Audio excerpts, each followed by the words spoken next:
Typhoons, destructive, violent, devastating, are just some words to describe this horrific event. This is what happens to a place hit by a typhoon. Ladies and gentlemen, my name is John Ramson DJ Macareg, and I will teach you about typhoons. Let me make it clear to all of you people. Typhoons or hurricanes or cyclones or whatever you want to call them, they're all the same. They're all what we call a tropical storm. Now, the names vary from places to places. It depends where they form. To further elaborate, hurricanes are tropical storms that form over the North Atlantic Ocean and Northeast Pacific. Cyclones are formed over the South Pacific and Indian Ocean, and typhoons are formed over the Northwest Pacific Ocean.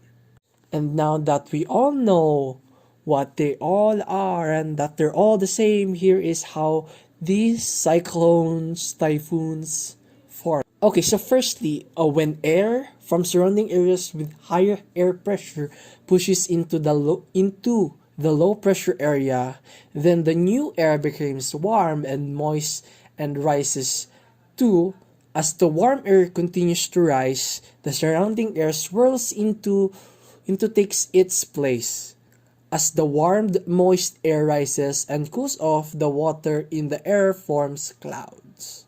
Now on your screen, we are flashing the signals from 1 to 5 and how the damage as well as their lead time and their kilometer per hour or the speed.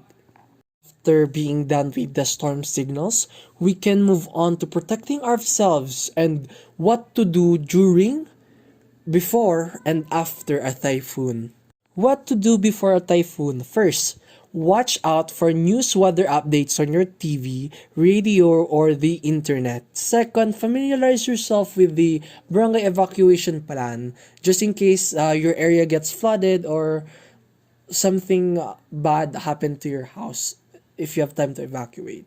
Third, keep your typhoon kit somewhere accessible. Your typhoon kit should include at least 3 days worth of clothing, canned goods, cell phones, batteries, and flashlight. Take your pets and livestock to safe places like evacuation areas for animal. Follow evacuation orders by the authority. Keep listening, and then Now, let's proceed to what to do during a typhoon.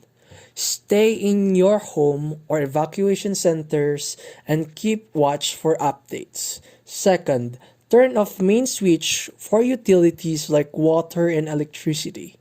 Third, have a flashlight or lamp in hand. Use gas lamp or candles with caution. And finally, keep away from possible dangers like glass windows. Thank you. What to do after typhoon? Wait for your announcements regarding your area's safety before returning home. Stay away from danger, structures with damage, fallen trees, and damaged power lines. Do not go sightseeing and give way to the rescue team. Be extra careful when repairing your home. Make sure there are no wet or submerged appliances or outlets before turning your electricity on. Check for possible breeding places for mosquitoes and get rid of rainwater because it might lead to mosquitoes, and you know where mosquitoes go, dengue. Thank you so much for watching and listening to this wonderful video about typhoon. I hope you learned something, and remember, there is always a rainbow after a storm. Thank you.